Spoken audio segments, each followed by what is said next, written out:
A single dad sings to his daughter every morning at the bus stop, unaware that one day, a stranger filming from her car window will change everything. Before we dive in, hit that subscribe button and drop a comment. Where in the world are you watching from? The morning air was cool, crisp enough to make Jack Sullivan's breath visible as he pulled his worn flannel tighter around his shoulders. The sun had barely crested the rooftops, casting a soft golden hue over the quiet neighborhood. Beside him stood his 8-year-old daughter, Lily, her backpack almost too big for her small frame, her cheeks rosy from the chill. "Cold this morning?" she murmured, rocking on her heels. Jack glanced down, his expression softening. "Want to warm up with a song?" Lily's eyes lit up instantly, the corners of her mouth tugging into a smile. She nodded. He cleared his throat, more from habit than necessity, and started in a low, easy tone of the old Motown songs his wife used to hum while folding laundry. His voice was rich, worn at the edges like a favorite denim jacket, but steady. Lily joined in for a few lines, her voice bright and clear, a perfect contrast to his. This was their thing. Rain, snow, or sun, Jack sang at the bus stop, not for an audience, not for attention but for her, to make her mornings lighter, to keep one piece of joy steady in their lives. Ever since Marcy passed 3 years ago, it had been just the two of them, and this small routine, this moment between the rush of breakfast and the screech of the school bus meant everything. Across the street, a few neighbors opened curtains. One or two paused to listen, smiling without interrupting. No one ever said anything directly, but the neighborhood had come to expect it. Jack and his girl, singing the day into motion. When the bus finally groaned up the road, Jack ended the song with a soft hum and a playful bow. Lily giggled, gave him a quick hug, and climbed aboard. "Have a good day, Peanut," he called, waving as the door shut. She pressed her hand against the window in farewell, her breath fogging the glass. Jack stayed there a moment longer, watching until the bus disappeared around the corner. Then he turned toward his battered pickup, unaware that just down the block someone had been sitting in a sleek black SUV, quietly watching and recording. The garage always smelled like a mix of motor oil, burnt coffee, and hard work.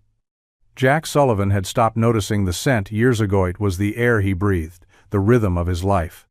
By 9 a.m., his hands were already stained with grease, and the collar of his flannel was damp with sweat despite the lingering chill outside. The first car of the day, a rusted-out Honda with a stubborn alternator, sat up on the lift, making its usual protest as he worked. Music played from the old radio wedged between a toolbox and a shelf of boltsome classic soul ballad crackling through dusty speakers. Jack sang under his breath while tightening bolts, his voice syncing perfectly with the melody. It wasn't for show. No one was around except the cat that sometimes wandered in through the back door. But music, even hummed in solitude, had a way of softening the edges of a long day. He glanced at the photo taped to the wall above his workbench. Marcy, holding a baby Lily, both smiling like they didn't know yet how brief that happiness would be. It still knocked the wind out of him sometimes, even 3 years later. Grief didn't vanish, it just got quieter, like a song fading out at the end. By lunchtime, Jack was elbow-deep in another job, this time a minivan with a failing starter. He wiped his forehead with a rag that had once been a t-shirt and checked the time. Lily would be out of school in a few hours. He liked to be the one waiting at the corner, even if she now insisted she was old enough to walk home by herself. He wasn't ready to give that up yet. A customer came in, a woman needing an oil change. Jack greeted her with the easy kindness that had earned him loyalty in this town. No upsells, no pressure, just honest work. That was the thing about Jack. He didn't chase dreams or fame. He fixed what was broken, showed up on time, and kept singing in the cracks of the day. Life was rough around the edges, but he carved out moments of melody where he could. And for now, that had to be enough. The traffic had thinned as the city gave way to the outer suburbs, where sidewalks were cracked and tree branches leaned low over telephone wires. Vanessa Blake didn't usually drive her self-chauffeurs, assistants. and tight schedules took care of that, but something about this week had driven her to escape. No meetings, no boardroom drama, no pitch decks or contracts. Just open roads, a thermos of black coffee, and silence. Her GPS had rerouted her down a smaller side street, one she didn't recognize. She slowed, not lost exactly, but unsure. The SUV purred softly as she pulled over beside a narrow stretch of curb, lined with single-story homes and early morning shadows. She reached for her phone, intending to check the route again, when she heard it. A man's voice. Low, smooth, slightly husky, and full of something she hadn't heard in a long time. Warmth. The kind of voice that didn't need a microphone to move you. She turned toward the sound. Across the street, a man stood with a young girl, maybe 7 or 8, waiting by a crooked bus stop sign. He was tall, broad-shouldered in a flannel shirt, with worn jeans and boots dusted in gravel. The girl clutched her backpack straps while he sang, his hand tapping a soft rhythm against his thigh. They weren't putting on a show. It was just a moment, quiet, shared, and deeply real. Vanessa rolled down her window a crack, just enough to let the melody drift in. It was an old Sam Cooke tune, one of those timeless ones her father used to hum while frying eggs on Saturday mornings. She hadn't thought about that in years. The little girl smiled up at him, beaming. The man bowed dramatically as he finished the verse, and she clapped with delighted giggles. Vanessa's fingers hovered over her phone. On impulse, she tapped the camera icon and hit record. She wasn't sure why she did it. Maybe it was the way the music cut through the fog in her chest, or the way he looked at his daughter like she was the only thing that mattered in the world. Whatever it was, she sat there for a moment longer, watching. And for the first time in weeks, Vanessa Blake forgot she had somewhere to be. Vanessa held the phone steady, her thumb pressing the screen with more hesitation than she expected. She wasn't the type to film strangers especially, not like this. But something about the way that man sang, the way his daughter swayed gently beside him, as if she'd heard that song 1,000 times before, it tugged at something inside her, something buried. Something she hadn't touched in years. Her eyes misted as the song reached its final note, not from sadness, but from the ache of recognition, not of the man or the child, but of the feeling. That unmistakable tenderness between them. It wasn't rehearsed, it wasn't for show. It was love unpolished, ordinary, and deeply true. She watched as the little girl laughed, bumping her shoulder into her dad. He leaned down, ruffled her hair, and said something she couldn't hear. The moment passed quietly. No applause, no audience.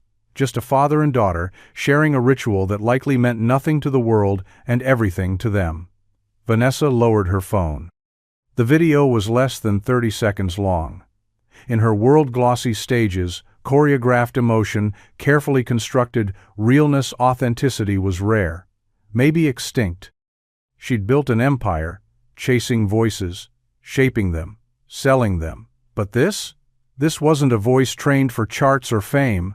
It was something else entirely. A voice that didn't need a stage to be heard.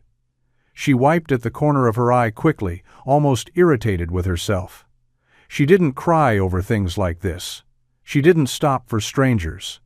But here she was, unmoving in her luxury SUV, heart stirred by a man who likely didn't even own a proper microphone. The school bus appeared in the distance, its yellow shell blurring in the morning light. The girl stepped forward. The man waved. The moment ended as simply as it began. Vanessa blinked, started the car, and pulled away before the man ever noticed her. She didn't know what she would do with the recording, if anything. Maybe it would sit in her phone like a secret. Or maybe it would be the beginning of something. Either way, Jack Sullivan had no idea someone had been watching. Vanessa stared at the thumbnail on her phone long after she'd pulled into her office garage, engine ticking as it cooled. She hadn't replayed the clip yet. She didn't need to. The moment was still sharp in her memory. His voice smooth as honey, the little girl's face bright with affection. It was rare, unfiltered, and far too genuine for the world she lived in. She leaned her head back against the seat and sighed, phone still in her hand. A part of her wanted to delete it. It felt too intimate, like something sacred she had no business capturing. And yet, something inside told her it wasn't just her that needed to see it. Vanessa opened her encrypted industry group, Chata Small, trusted circle of producers, label scouts, and artists she'd worked with for over a decade. People who knew how to recognize magic when they saw it. She hovered for a moment, thumb hesitating over the message bar. Vanessa Blake. Saw this on the way to a meeting this morning. No name. No stage. Just a guy singing to his kid. Hit play. Tell me if I'm crazy. She attached the video, a beat. Then she hit send. Phone down. No second guessing. By the time she reached her office upstairs, a reply was already waiting. Raphael, AR Director. Who is this guy? Holy hell. That tone, that soul. I felt that in my bones. Then another. Talia, Indie Label Scout. Wait, is this real? This isn't staged? Ben, songwriter, producer. If that's not a signed artist, I'll eat my keyboard. Get his name. Vanessa leaned against her desk, the faintest smile tugging at her lips. She hadn't expected that. Not so quickly. Not so unanimously. It was rare they all agreed on anything. She tapped the screen off and slipped the phone into her pocket. Outside, the city buzzed and hummed like it always did, but somewhere far from the limelight, a man with grease on his hands and music in his chest had no idea that his world was about to shift quietly, unstoppably. The next morning, the cold had teeth. Frost laced the grass, rooftops glistened silver, and even the breath coming from Jack's mouth seemed to hang longer in the air, like it didn't want to leave. He pulled Lily's beanie down snug over her ears, then rubbed his hands together, trying to summon a little warmth. Same song? Lily asked, grinning up at him with sleepy eyes. Jack shook his head. Nah, thought I'd switch it up today. He cleared his throat and began to hum, easing into the first verse of A Change Is Gonna Come. It was a personal favorite Sam Cooke, at his most hopeful and raw. Jack's voice wrapped around the lyrics with quiet reverence, deep and textured like worn velvet. It wasn't polished, but it didn't need to be. It was honest. Lily leaned against his side, her gloved hand slipping into his, and for a moment the cold didn't matter. A few feet away, another family stood waiting. Jack hadn't seen them here before. A mother with a toddler strapped to her chest, and a boy in a red hoodie who stared openly at him, wide-eyed. When Jack finished the verse, the boy clapped twice, quickly, before his mother hushed him with an amused smile. Jack chuckled under his breath, offering a small wave. The woman returned it, a little surprised but not unkind. Two more parentspeople Jack had passed by for years, without a word were watching too. Not staring, not intruding, just present. One of them, an older man with a white beard and thermos in hand, gave Jack a nod that felt like something more than just neighborly. Jack shifted his weight. He didn't know what had changed, but something had. The air felt heavier with attention. Not bad, just different. He tried to brush it off, but the thought stuck with him like a chorus you couldn't shake. As the bus came around the corner, Lily squeezed his hand and smiled. Sing that one again tomorrow? Jack nodded, distracted, eyes scanning the street for nothing in particular. He didn't know that the world had started listening, and he didn't know it wasn't done. Julia Stanton stood at the top floor of her Manhattan office, staring out over the skyline with a quiet intensity. The morning light sliced through the floor-to-ceiling windows, gilding the room in gold. Her reflection stared back at her in the glass-flawless navy suit, hair twisted into a sleek bun, phone in one hand, espresso in the other. The kind of woman who never forgot a meeting, never showed up second, and hadn't cried in public in over a decade. Stanton Records bore her name, but it was more than a legacy. It was a fortress built from broken promises, sleepless nights, and an obsession with perfection. She'd started in soundproof rooms, hunched over mixing boards, bleeding herself into every track. 20 years ago, she'd been the prodigithe girl who turned nobodies into platinum, a Grammy-winning producer by 30, a record executive by 35, and now? Now, She ran the empire. But lately, the music felt hollow, too polished, too scripted, hits manufactured like soda pop sweet, quick, forgettable. Julia had made peace with that trade-off. Or at least, she thought she had. Until yesterday.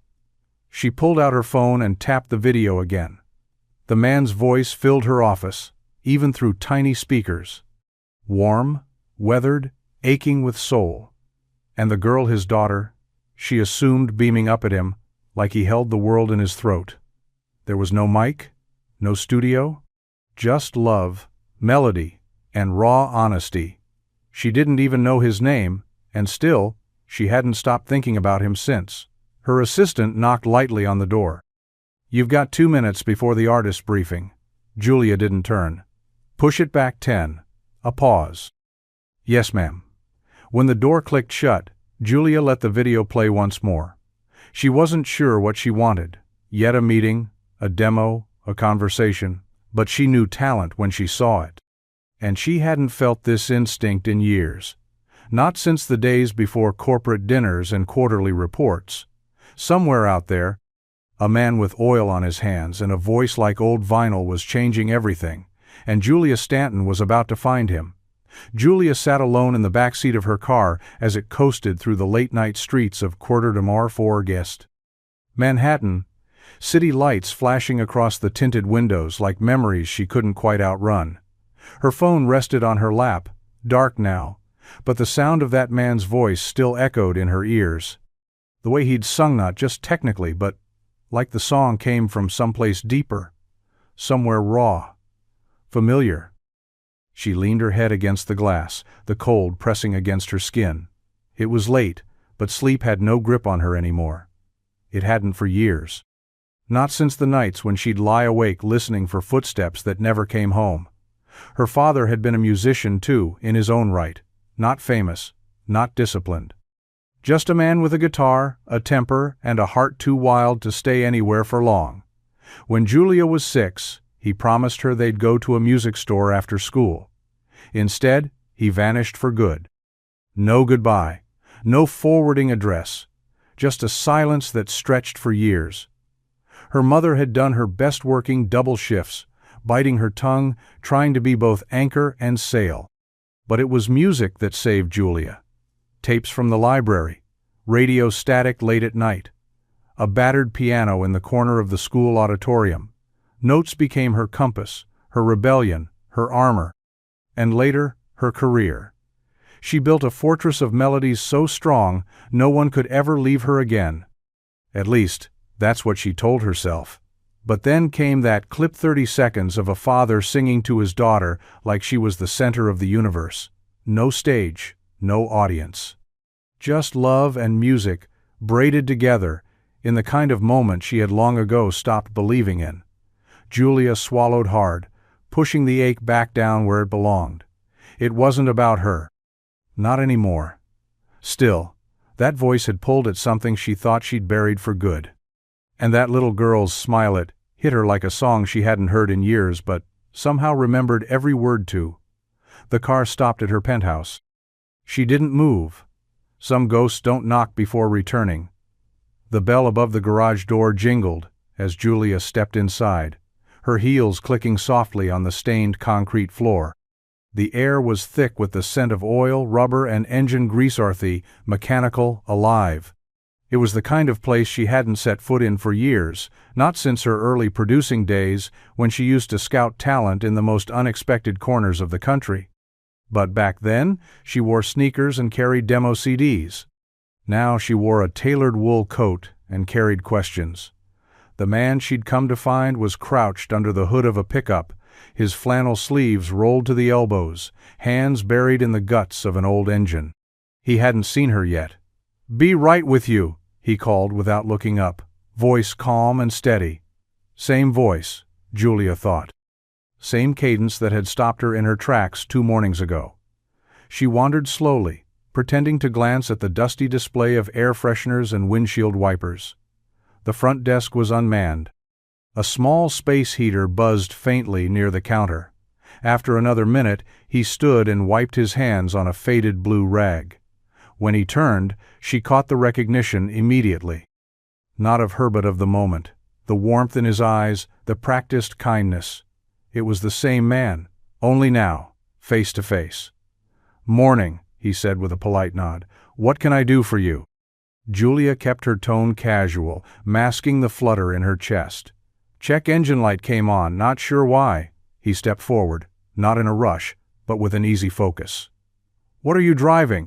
"Black Range Rover. Parked out front." Jack nodded. "Give me a few minutes, I'll take a look." She followed him outside and he popped the hood like he'd done it 1,000 times, and he probably had. Watching him work, Julia studied his face. Strong features, lined a bit at the eyes, but not from age, from life. She wasn't here for a signature. Not yet. She just wanted to know what kind of man could sing like that and mean every word. This wasn't a pitch. It was a beginning. Jack leaned under the hood with practiced ease, flashlight tucked in his hand, brows furrowed as he studied the engine. "You been hearing any strange sounds? Grinding, rattling, anything like that?" Julia shook her head. "No, just the light came on yesterday. Figured I shouldn't ignore it." He nodded. "Good call. A lot of people do wonder why their engines half melted 2 weeks later." His voice was calm, almost warm, but not performative. He didn't recognize her, not even a flicker. That alone unsettled Julia more than she expected. People usually knew Harif, not her face, then her name. They straightened up, tried to impress, flattered. He didn't. He was just Jack. Just the man from the video, just a mechanic doing what he always did, and somehow that was exactly what she hoped for. "Could be a sensor issue," he murmured, fiddling with a cable near the fuse box. "Might be nothing serious. I'll run a diagnostic real quick, just to be safe." She stood with her hands tucked in her coat pockets, trying not to look out of place in her tailored slacks and designer boots. In her world, everyone performed. They sold you something, even if it was just an illusion of humility. Jack, on the other hand, barely looked at her, more than necessary focused entirely on the task at hand. "You from around here?" he asked after a moment, still half buried in the engine. Julia hesitated. "No, just passing through." "Figured. Most locals drive beaters, not black SUVs that cost more than my shop." She smirked, despite herself. "That obvious?" He finally looked up, a crooked grin playing at the edge of his mouth. "Little bit." He didn't ask what she did for a living, didn't push for details. And Julia, used to people digging for relevance or favors, found the silence refreshing. "I'll get the scanner." "Shouldn't take long," he said, wiping his hands on his jeans before disappearing inside. Julia watched him go, wondering how someone so unassuming had managed to stir something in her she thought had long gone quiet. He had no idea who she was, and she wasn't quite ready to tell him. The afternoon sun cast a golden hue over the Warding Mordido neighborhood, painting long shadows across the sidewalk as the school bus rumbled up the street. Julia leaned against her SUV, engine checked, diagnostic complete. Jack had insisted it was nothing, just a temperamental sensor, but he'd refused payment all the same, shrugging it off with a, "Come back if it acts up again." She could have left. Should have, maybe. But something kept her parked at the curb just a little longer. From the corner of her eye, she saw her again, Lily. Backpack bouncing, boots scuffing the pavement, a whirlwind of energy wrapped in pigtails and a too-big hoodie. She ran full tilt toward the man waiting at the bus stop. "Daddy!" she called, and Jack opened his arms just in time to catch her in a half-twirl, laughing.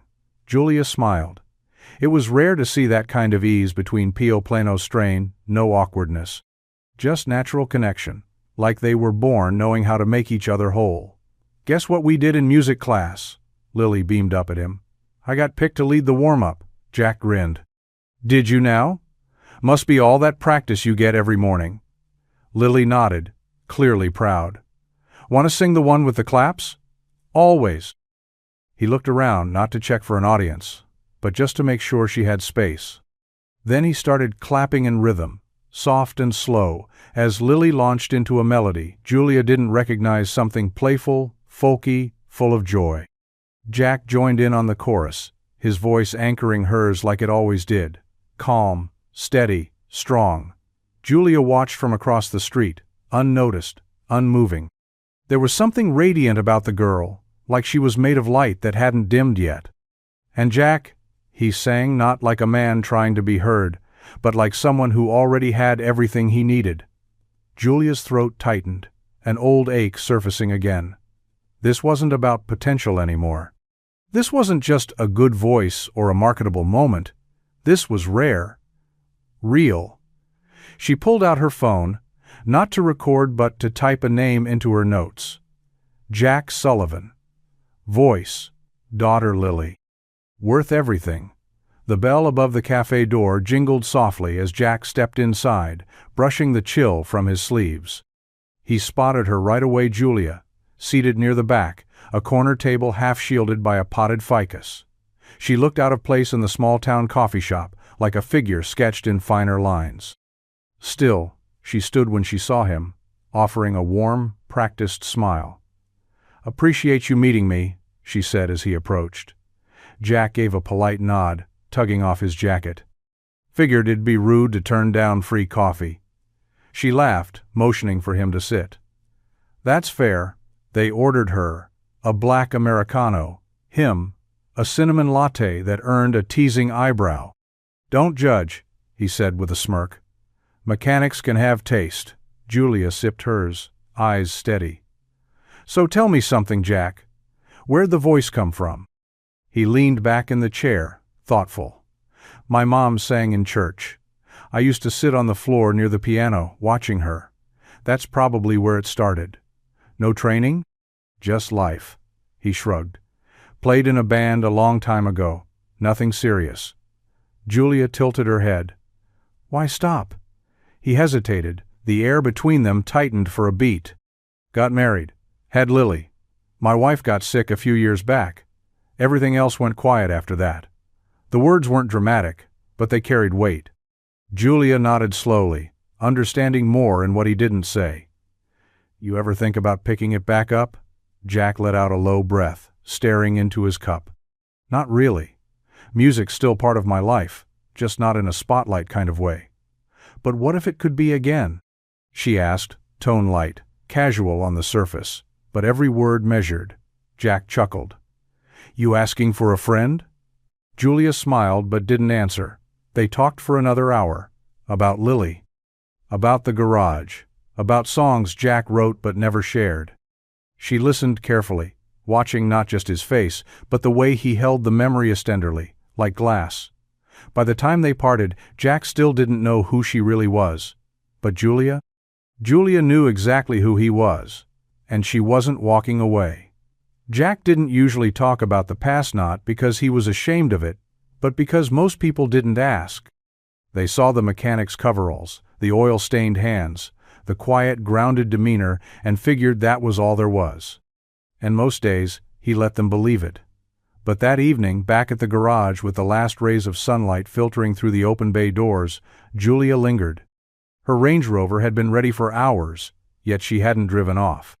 Instead, she sat on the low stone ledge outside, sipping from a to-go cup, waiting like someone who wasn't quite finished with the conversation.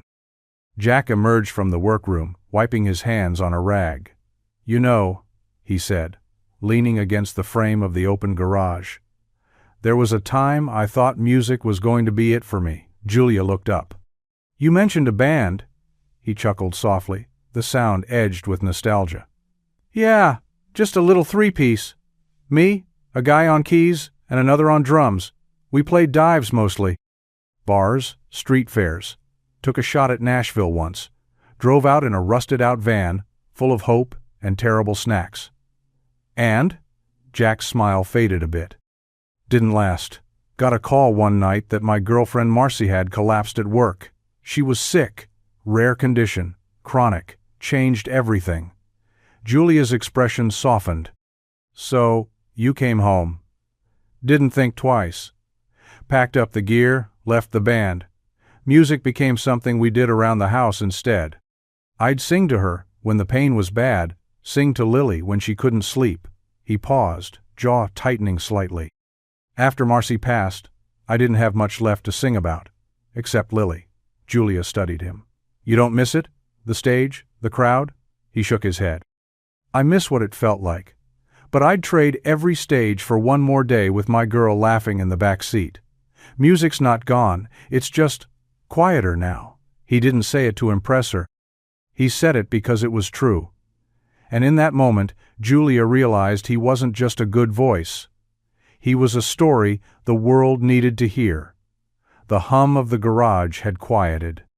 The tools were back on their hooks, the bay doors half closed, and the sky outside had dipped into soft lavender.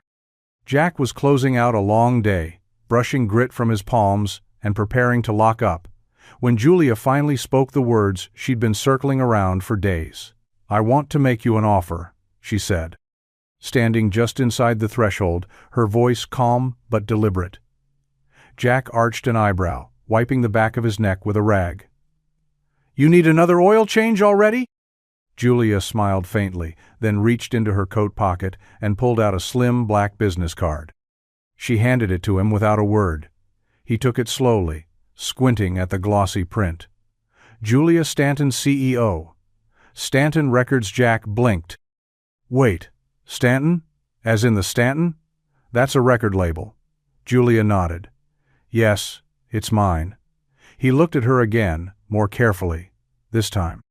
You're telling me you run one of the biggest music companies in the country? And you've been hanging around my garage? I've also been watching you sing to your daughter at a bus stop, she said gently. I didn't come here by accident, Jack. There was a long pause. Jack looked down at the card, then back at her. His brow furrowed. You're serious? I am. You want me to, what? Sign something? Go viral? Put on a show for people who don't even know me? I want you to record one song, Julia said. Just a demo, no pressure, no contracts. Not yet. I think you have something real, and I want to help you share it. Jack laughed short, dry. Is this a joke? Are there cameras somewhere? There's no trick, Jack. Just an opportunity. He shook his head, stepping back. Look, I'm not interested in being someone's project. I have a daughter, a business, a life. Whatever you think I am, I'm not chasing dreams anymore. Julia's face remained calm, but something flickered behind her eyes. Disappointment, or maybe patience. All right, she said. But I'm not giving up that easily. Jack tucked the card into his back pocket, unreadable. He didn't say no outright. But for now, that was as close as it got. The sound of the wrench dropping onto the garage floor echoed louder than it should have in the quiet. Jack let it clatter and rolled his shoulders, muscles tight from a day that felt longer than usual. The black business card Julia had given him sat on the workbench, untouched since he'd pulled it from his pocket. The edges were crisp, the lettering precise, too sharp for the world he lived in. He stared at it like it might explode. That night, after dinner, he sat on the couch with Lily curled up beside him, her head on his shoulder, and a book open on her lap. She wasn't reading, just flipping pages lazily, humming one of the songs they often sang together. Her presence, small and steady, grounded him like nothing else ever could. Jack's mind, however, was miles away. What if Julia was serious? What if he said yes? He closed his eyes and imagined its studio lights, endless meetings, late nights. The music, yes, but also the pressure, the noise, the unpredictability. He'd walked away from all of that for a reason, for Lily, for Marcy, when she needed him most. And now here was this woman, dropping a spark into his life like it wasn't soaked in responsibilities. Was it selfish to want more? To even think about chasing a dream again? Lily stirred beside him. Daddy? Yeah, Bug? Are you sad? He glanced down, surprised. What makes you say that? You get that quiet look when you're thinking about Mom or something big. She studied him, serious in that way, only kids can be. Is it something big? He hesitated. Maybe. She nodded once, then leaned into him. You can talk to me, you know. I'm not a baby. Jack laughed softly, pressing a kiss to the top of her head. "I know you're not." They sat like that for a while, her flipping pages, him staring at the business card from across the room. He wasn't sure what scared him more, risking the life they'd built for something uncertain, or the thought that he might be too afraid to try. It was Saturday morning, and the house smelled faintly of pancakes and coffee, sunlight spilling across the worn hardwood floors. Jack stood at the sink, rinsing off plates, lost in his own head. He'd barely slept. The business card still sat on the mantel where he'd left it 2 days ago, untouched but not forgotten. Every time he passed it, something tugged at his chest. Lily sat at the kitchen table, a pencil in her hand, sketching in a spiral notebook. "Dad?" "Yeah?" he replied, stacking dishes. "Are you going to call the music lady?" Jack froze mid-movement, a plate dripping suds into the sink. He turned slowly. "What music lady?" Lily looked up, unbothered. "The one with the nice coat. The one you had coffee with. I saw her card on the mantel. It says she works with music people, right?" Jack sighed, drying his hands on a towel. "You're not supposed to go snooping through grown-up stuff, Bug." "I wasn't snooping," she said, undeterred. "It was sitting right out." He sat across from her, suddenly unsure what to say. "It's complicated." "Why?" "Because if I say yes, it means a lot could change. And I don't want anything to change that might take me away from you." Lily's brow furrowed, thoughtful in that sharp, perceptive way that always made Jack wonder just how much of Marcy lived in her. She closed her notebook, pushed it aside, and looked him dead in the eyes. "Dad, you sing for me every day," she said softly. "At the bus stop, in the kitchen, even when you're fixing stuff and you think I'm not listening." Jack blinked. "That's just something we do." "But it makes me happy," she said. "Like really happy. And if it makes other people happy too, I think maybe the world should hear it." He looked at her, heart squeezing tight in his chest. "You're not scared I'll be gone more?" he asked. Lily shrugged. "You'll always come back. You're my dad." And just like that, the fear didn't disappear, but it quieted. Enough for Jack to finally wonder, what if she's right? Maybe it was time. Jack pulled up to the gated townhouse in the early evening, headlights cutting through the soft orange haze of dusk. The place didn't scream. Wealth it, whispered it. Understated. Clean lines. Slate gray brick. Tasteful, not loud. He double-checked the address Julia had texted him, then sat there for a moment, engine idling, heart thudding hard against his ribs. He hadn't told anyone he was coming, not Lily. Not even his buddy Ryan at the garage. This wasn't a declaration, it was a test. One song, one night. If it felt wrong, he'd walk away and never look back. Julia met him at the door, dressed in jeans and a soft sweater, instead of her usual armor of tailored confidence. "You came," she said, voice calm but pleased. Jack nodded. "Still time to change my mind," she smirked.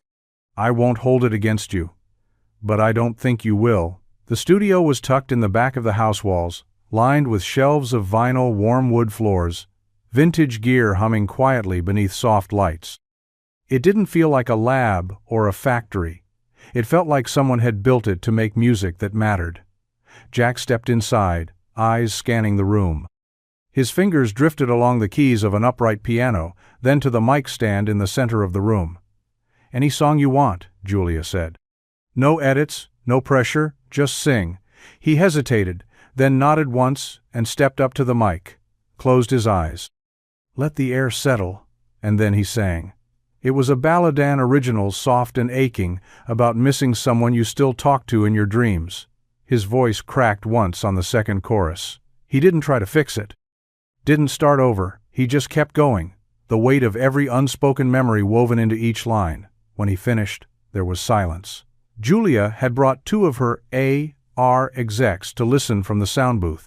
One leaned forward, hands steepled under his chin. The other had his eyes closed, jaw slack. Julia didn't say anything at first, just sat there with her hand over her heart. Because she knew what they all did now. Jack Sullivan wasn't just good. He was undeniable.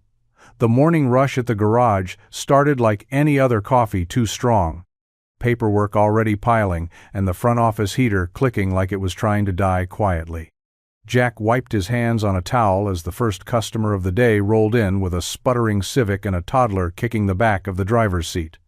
Normal stuff. He didn't notice the stares at first. Not really. It started with a teenager across the street filming him with her phone as he changed a tire. Then the delivery guy who handed him a sandwich and said, "Dude, that song that was you?" Jack blinked. "What?" The guy just grinned, holding out his phone, a YouTube thumbnail already queued up, a simple black screen with the title, "Unknown Voice, Still Here, Demo Leak." Under it, 431K views. And climbing. Jack's chest tightened. What the hell? Inside, he dropped everything and stormed to the break room, his grease-stained fingers tapping furiously on his phone. He clicked the link. The audio was raw, unpolished, but it was his. Every note, every word. The recording from Julia's studio. Someone had leaked it. The comment section was already full of fire emojis, crying faces, and guesses about the mystery singer. This voice sounds like it's been through something real. Who is this guy? If this is AI, I'm quitting music. Jack's phone buzzed Julia. Julia. I just found out. It wasn't me. I'm handling it. Please don't panic. But he was panicking. Not because of the attention. Not exactly. But because Lily didn't know. Because he'd made a promise to keep their life simple, steady, safe. And now the entire internet was chasing a name he hadn't meant to give. The bell above the garage door jingled again. 2 customers walked in.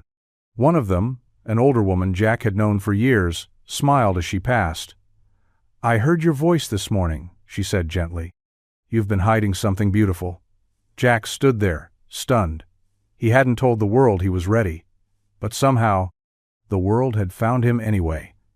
The first van showed up just as Jack finished tying Lily's shoelace. It was still early, barely past sunrise, the sky painted with soft strokes of pink and blue. He stood from his crouch and froze when he saw the logo. Local news. Camera already mounted. A reporter stepping out in heels far too thin for the cracked sidewalk. "Dad," Lily whispered, tugging on his sleeve. "Why are they here?" "I don't know," Jack muttered, jaw tightening. But he did know. By the time the second van rolled up, followed by a young guy in a hoodie live streaming on his phone, Jack was already shielding Lily with his body, his calm unraveling one breath at a time. The first reporter approached, mic in hand, smile wide and insincere. "Jack Sullivan? The voice behind Still Here? We'd love a quick interview." "No," he snapped, sharp and cold. "Back off." She blinked. "The public just wants to know." I said no. "This is a school bus stop, not a red carpet." Lily clung to his arm, shrinking behind him. Jack could feel her trembling. His phone buzzed. Again. "Julia," he answered without a greeting. "What did you do?" "I didn't leak it," she said, calm but tight. "It was a junior producer. I fired him. I'm trying to clean it up." "They're outside my kid's bus stop," he hissed. "That doesn't sound like cleanup." "Jack, I didn't know it would spread this fast." "You put a match to it, Julia. And now I'm the fire." A silence passed on the line. Then, softer, "I'm sorry. I'm trying to fix it." He hung up without another word. Lily's voice was barely a whisper. "Why are they filming us?" Jack knelt beside her, hands on her arms. "Hey, look at me. None of this is your fault, okay? We're going home. No school today." Her eyes were wide, confused. "Because of a song?" "Yeah," he said quietly. "Because of a song." As he lifted her into the truck, shielding her from flashing lights and 2 loud voices, one thing burned clear in his mind. He'd made a mistake. He should have never let the music leave the bus stop. Jack kept one hand on the steering wheel and the other resting gently over Lily's knee as they drove past the school without turning in. She didn't say anything, just stared out the window, her little face pale and still. The news vans were still camped at the corner, vultures circling, cameras ready, all for a song. One song. She didn't understand the weight of it yet, but he did, and it crushed him. At home, he fixed her pancakes, even though it wasn't Sunday, letting the smell of maple syrup and butter fill the kitchen like it could chase away the morning. Lily sat at the table, poking her fork through the stack but not eating much. Her backpack sat slumped by the door, forgotten. "You okay, Bug?" he asked softly. She shrugged. "Why are people so excited about a song, Dad? You sing all the time." Jack exhaled slowly. "Sometimes the world hears something real and doesn't know how to handle it. So they turn it into noise." She tilted her head. "But it was just for me." "I know," he said, voice tight. "It was always just for you." He knelt beside her chair, brushing a strand of hair behind her ear. "I'm sorry it got so loud, sweetheart. I never meant for you to get caught in it." She looked at him, eyes serious. "Are you mad at the music?" That stopped him. Was he? He wasn't mad at the song, or the voice inside him that had refused to stay quiet. He was mad at the spotlight, at how fast the world could twist something pure into something invasive. He was mad at himself for not being more careful, for not shielding her better. "I'm not mad at the music," he said finally, "but I am mad at the mess it made. And I don't know yet if it's worth it." Lily reached for his hand. "We can figure it out, together." He smiled at her small, weary, but real. "Yeah, we can." For now, the blinds stayed closed, the door remained locked, and the only thing playing in the house was silence. But somewhere underneath, the music still pulsed, waiting. By Tuesday morning, Jack couldn't even check his email without seeing his own face staring back at him from headlines he hadn't asked for. "Mystery mechanic, authentic or industry plant. Widowed father goes viral too good to be true. Child in the spotlight. Is this the start of another exploited talent story?" He slammed the laptop shut and shoved it off the counter, rubbing his temples. The garage was closed early, citing personal reasons, but the truth was simpler. He couldn't face customers asking about music instead of mufflers. Couldn't stand the pity, the curiosity, the attention. He looked over at Lily, curled up on the couch, with her sketchpad, headphones on, humming faintly to herself. He'd kept her home again. She didn't ask why this time. His phone buzzed. Again. Julia. He let it ring. The comments online had taken a hard turn. The moment the song hit 500,000 streams, the narrative had changed. What started as admiration turned quickly into suspicion. People demanded to know who he was, who Julia was, what really happened. Think pieces popped up by the hour. No one goes viral like this by accident. Stanton Records clearly staged its single dad as the perfect PR angle. The girl's too young. This is exploitation. Period. Jack hadn't signed a contract, hadn't asked for fame. He'd sung one song in one room. That was it. But now it was out of his hands. Finally, he answered the phone. "Jack," Julia said, voice rushed, tired. "I need to talk to you." "I've seen it," he said flatly. "They're twisting it." "I didn't authorize any press. This is just the internet doing what it does. I've got my team working around the clock to pull it back."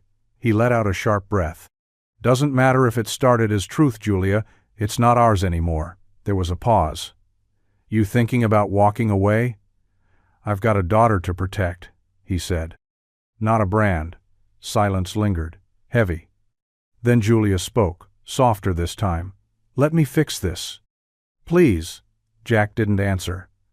Because for the first time since he'd opened his mouth to sing, he wasn't sure if it had been worth it. The living room was dark, except for the warm glow of a single lamp. Jack sat on the edge of the couch, Lily fast asleep upstairs, her door cracked just enough for him to hear her soft breathing. A battered acoustic guitar rested across his lap, the wood worn smooth where his fingers had traced the frets for years. He hadn't written a song since before Marcy got sick. Not a full one. Bits and pieces, sure unfinished verses scribbled on receipts, melodies hummed in the garage. But this was different. This wasn't for radio. This wasn't for charts or labels or online opinions. This was for her. For Lily. For the nights she cried herself to sleep. For the mornings they laughed over burnt toast and tangled hair.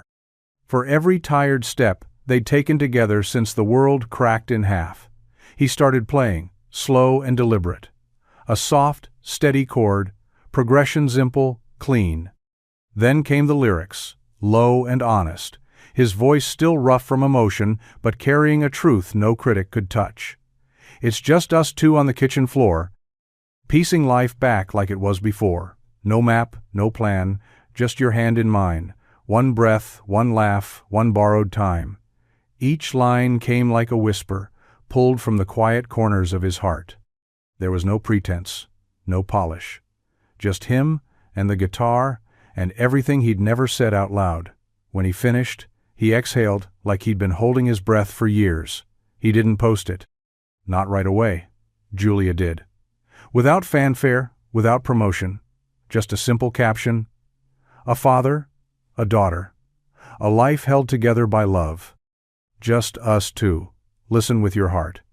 By morning, the video had 1 million views. By afternoon, it had a name trending. Just US 2. Single parents across the world began sharing their stories beneath the hashtag photos of school drop-offs, bedtime lullabies, late-night homework marathons.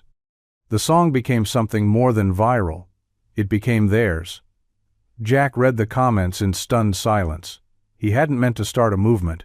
He'd only meant to remind Lily they were still okay. But somehow, that turned out to be exactly what people needed to hear. The envelope sat in the center of the kitchen table, thick and cream-colored, printed with Stanton Records letterhead in bold serif font. Jack stared at it like it might burst into flames. Across from him, Julia sat with her hands folded, composed, but not pushy. She wasn't selling anymore. She was offering. He looked down at Lily, who was perched on a stool beside him, swinging her legs and sipping chocolate milk through a striped straw. She hadn't said much, but her eyes never left his face. "I don't want to leave," Jack said finally, breaking the silence. "I'm not chasing tour buses or stadium lights. That's not the life I want for her." "You won't have to," Julia said gently. "The contract includes full creative control, flexible scheduling, and no touring unless you initiate it. We'll start with a studio EP, regional release, and a few small local shows if you want them." He flipped through the page's percentages, rights, clauses. It was fair, better than fair. Julia had clearly gone out of her way to protect him in the language. Still, Jack had learned the hard way that even the kindest words could be twisted. So before he signed anything, he did what Marcy would have done. He called a lawyer, someone local, old school, not starstruck. 3 days later, with a few revisions in red ink, Jack sat back down at the table and looked Julia in the eye. "I'll do this," he said, "but only if I stay rooted. I pick the songs. I stay in town. Lily stays in school. And I don't trade my life for headlines." Julia smiled. "I wouldn't have offered it if I didn't already believe you were worth building around, not over." He reached for the pen, hesitating for just a second before signing his name at the bottom. Jack Sullivan. Simple, unchanged. Lily clapped quietly, then leaned in close. "Does this mean you're famous now?" Jack laughed. "I think it means we're just going to sing a little louder, that's all." He slid the signed copy back across the table. Julia took it with a nod, her expression more satisfied than triumphant. This wasn't the end of something, it was the beginning on his terms. The garage looked exactly the same as it always had, sunlight slanting in through the roll-up door, dust dancing in the air, the familiar scent of oil and steel clinging to every surface. But to Jack, everything felt different. He stood in the center of the shop floor, hands in his pockets, watching as Tyler, his apprentice of the last 4 years, ran diagnostics on a Ford with the same care and concentration Jack had taught him. "You're going to be fine," Jack said, nodding toward the car. "You always had a good ear for engines." Tyler looked up, wiping his hands on a rag. "It's weird without you on the other side of the lift." "Probably weirder for me," Jack said with a soft smile. "I've been here more than I've been home these past 10 years. The paperwork had been signed that morning. Jack sold the garage for less than it was worth, but exactly what it needed to Benno to keep it running. enough to let Tyler grow into it. Jack didn't want a fortune, just closure. He walked through the back office one last time, brushing his fingers along the old corkboard with customer thank you notes pinned haphazardly from over the years. He found Lily's crayon drawing still stuck in the corner, Daddy fixing cars, complete with stick figures and a rainbow. He smiled and took it down. By the time he stepped out front, the sun had begun to lower in the sky, casting golden streaks across the parking lot. A few longtime customers passed by, waving. One left a box of donuts on the counter. Another just clapped him on the shoulder and said, "You'll always have hands worth gold, Jack. Whatever you do." He nodded, unable to say much more than, "Thanks." Tyler came to the door as Jack turned to leave. "You sure you're ready?" "No," Jack said honestly. "But I think that's the point." He climbed into his truck, the weight of years pressed into the seat behind him. In the rearview mirror, the garage slowly faded out of view. It wasn't a loss, it was a passing of the torch. Jack didn't know exactly what lay ahead, but for the first time in a long time, he was ready to find out. The backstage light flickered above Jack's head as he paced slowly, his fingers twitching against the fabric of his jeans. The small venue in downtown Maple Heights wasn't anything grand-just. An old theater with creaky floorboards, 50-year-old curtains, and a few hundred mismatched seats, but to Jack, it may as well have been Madison Square Garden. 12 years. That's how long it had been since he last stood under a spotlight. He rubbed his palms together, then flexed them. His heart pounded hard enough to feel in his throat. "Dad?" a small voice whispered. He turned. Lily stood near the curtain, her head set a size too big for her head. She'd insisted on helping backstage, wearing her little crew badge like it was made of gold. She looked both proud and nervous. "You okay?" she asked, her eyes wide. He crouched down. "I'm supposed to be asking you that." She smiled, but it didn't reach her eyes. "You look like you're gonna throw up." "Appreciate the honesty," Jack chuckled, running a hand through his hair. "Guess I'm just not used to all this again." Lily stepped closer, placing a hand over his chest. "It's just like the bus stop, only more people. Way more people." "But there's still people," she said, her tone suddenly wise beyond her years. "And they're gonna love you. I already do." Jack swallowed hard. "That means everything." A stagehand gave him the signal. 2 minutes. From the side curtain, Jack could hear the buzz of the audience. Somewhere in the middle rows, Julia sat quietly, watching the stage with the same expression she wore the first time she'd heard him sing, steady, curious, and all in. Jack stood, took one last breath, and stepped into the wings. The MC introduced him with a line he barely registered. Then the lights shifted, the room hushed, and Jack Sullivan walked onto the stage, guitar in hand, nerves buzzing through every inch of him. But as the first chord rang out, and he looked over to see Lily peeking through the curtain, smiling wide and mouthing, "You got this," the fear faded. It wasn't the bus stop, but it was still his. Julia sat across from the network execs in a glass-walled conference room overlooking the city, her arms crossed, coffee cooling untouched at her elbow. They were already 2 slides into the pitch deck buzzwords like authenticity, heartland appeal, and real American voice bouncing off the walls like confetti. "Let me stop you right there," she said, holding up a hand. "If you're here to sell me a reality show, this meeting's over." The younger exec blinked. "It's not reality TV. It's a docu-series, a real one. Minimal interference. We just want to follow Jack's journey, his music, his family, the transition." Julia raised an eyebrow. "And what makes you think he'd even say yes?" The older one leaned forward.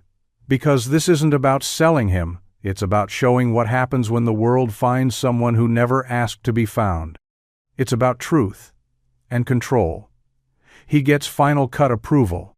Full rights to the footage." That last part made her pause.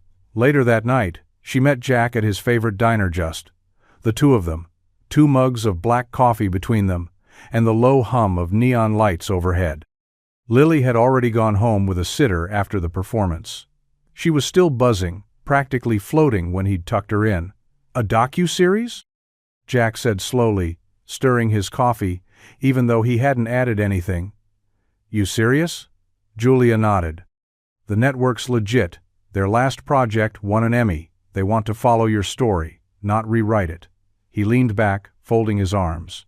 "Feels invasive." "It could be," she admitted. "But you'd have say over every frame. No manipulation.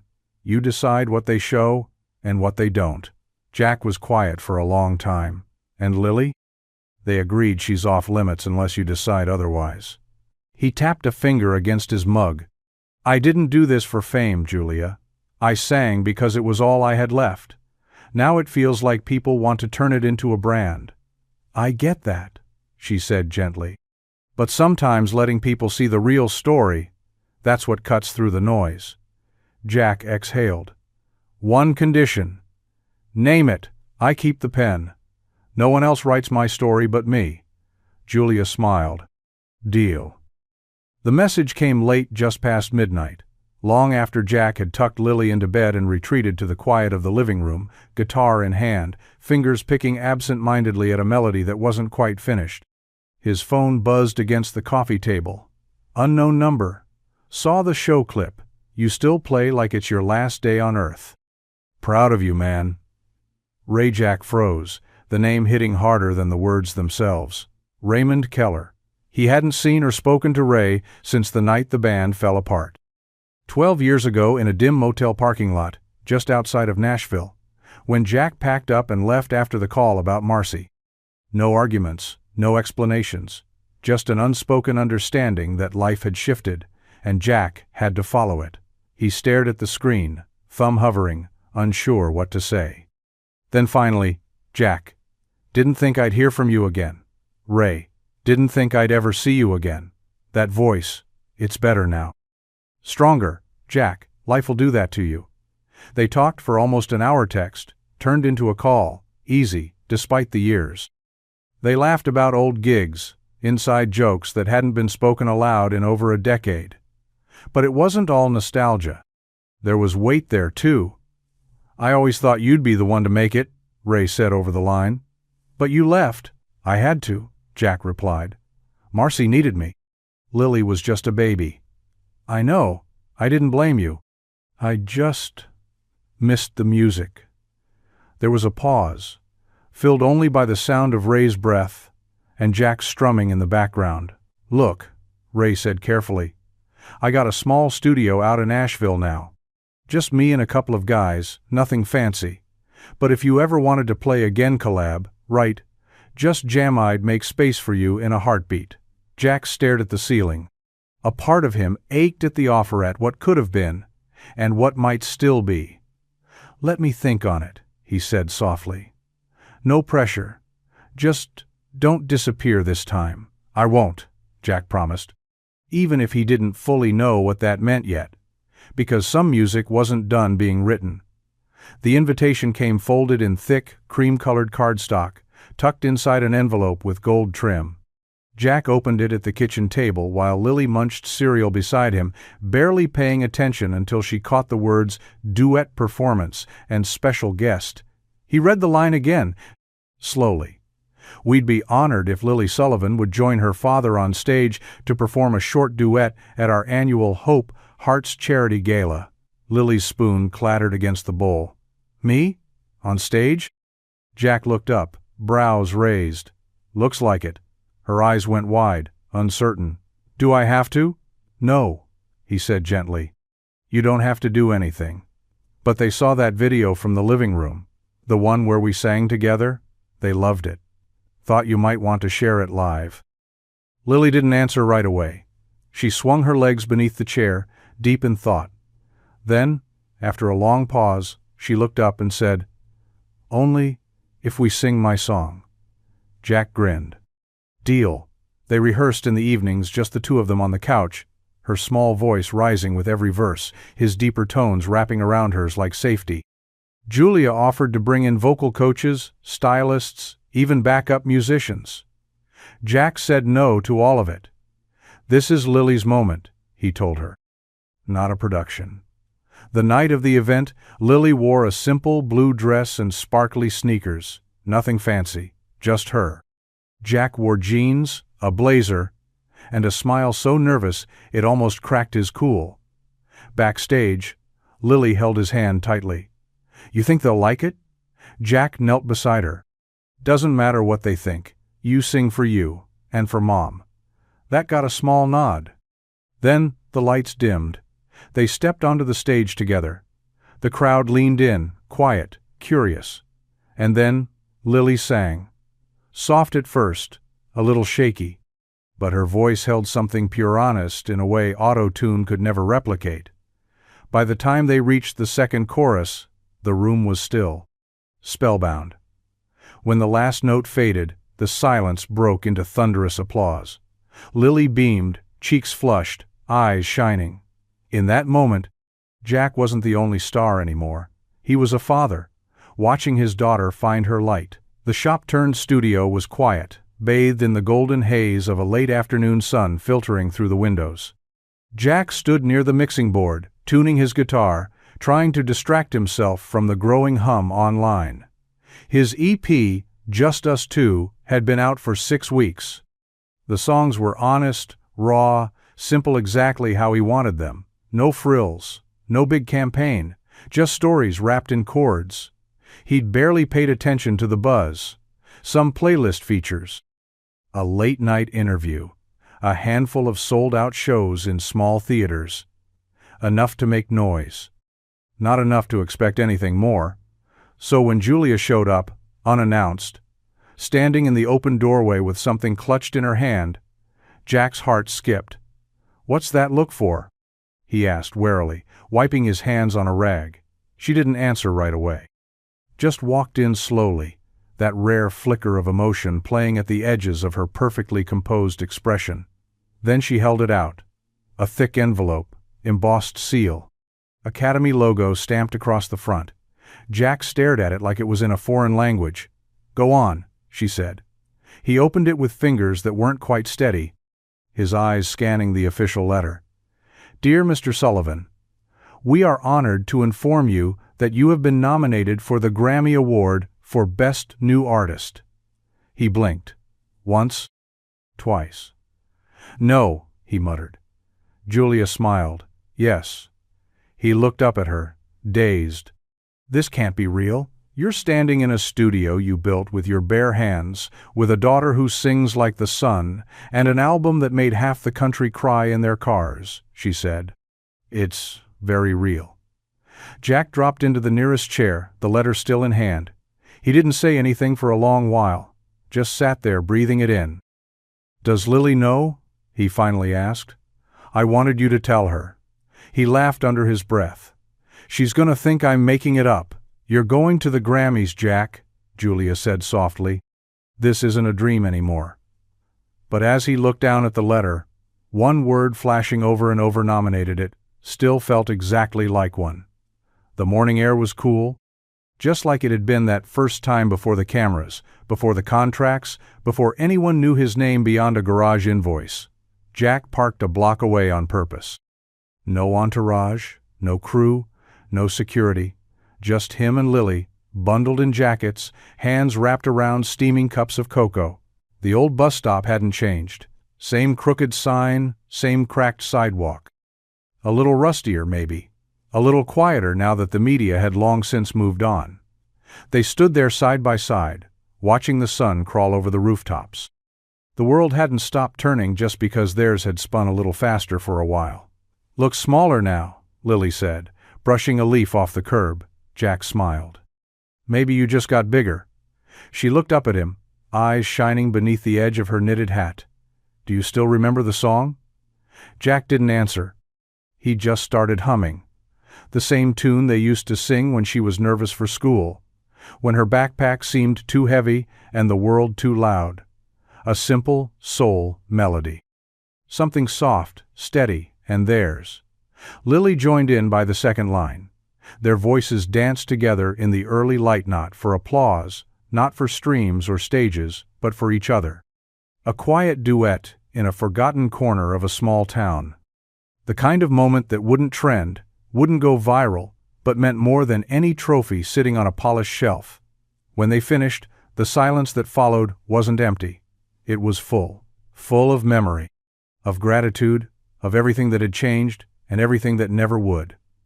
Jack glanced down at her. "You miss this?" Lily nodded. "Sometimes. But I like what we have now, too." He squeezed her hand gently. "Me too."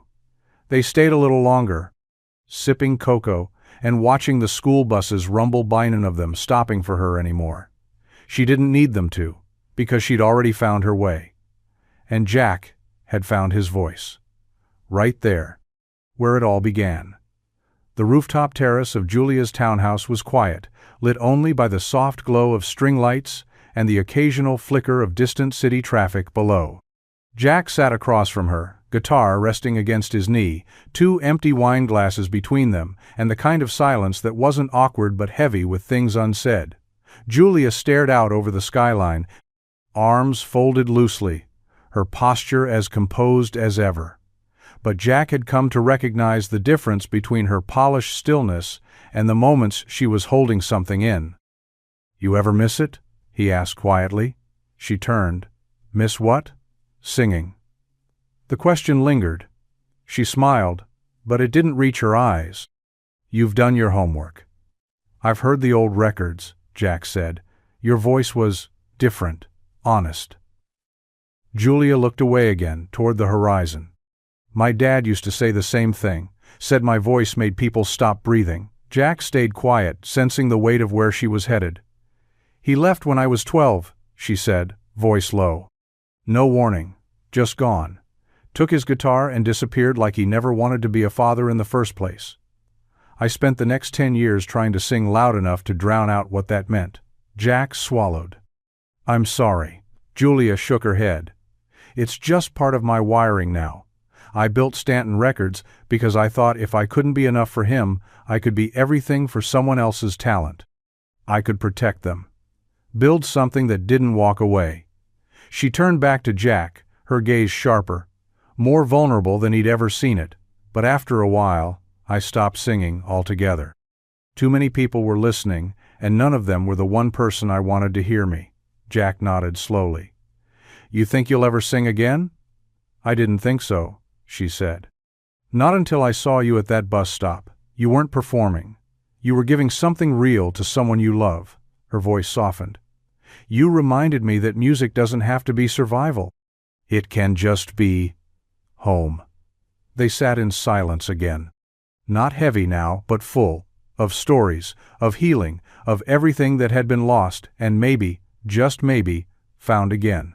The lights in the theater dimmed until only a single spotlight remained, casting a soft circle on the center of the stage.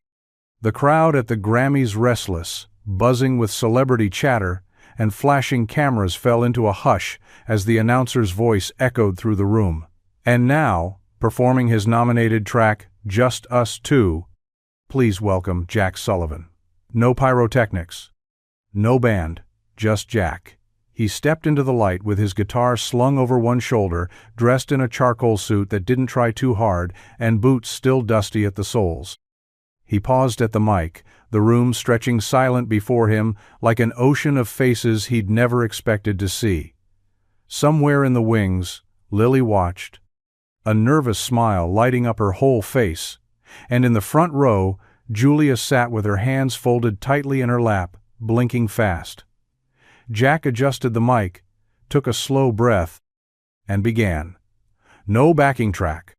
No harmony, just his voice. "It's just us two on the kitchen floor, piecing life back like it was before." The first chord rang out like a heartbeat. His voice wasn't flawless. It cracked, a little dry from nerves, a little raw from truth. But it was real. It carried every sleepless night, every burnt dinner, every whispered promise he made to Lily when the world felt too big for just the two of them. It carried grief and hope and love that doesn't always have the right words. No gold, no fame, just your hand in mine. One song, one chance, one borrowed time. Halfway through the second verse, Lily reached out to Julia and took her hand. Julia gripped it gently, her other hand already wiping a tear that had slipped free. When Jack finished the final line, he let the silence breathe, let the room sit with it. Then, slowly, the applause began. A single clap, then a dozen, then hundreds. A standing ovation that rose like a tide, lifting everything with it. But Jack didn't smile. Not yet. He just looked out into the crowd until he found Lily. She mouthed, "You did it." And for the first time, he believed it. Because tonight, the world didn't just hear a song, they heard his. And it began, as all the best ones doeth love.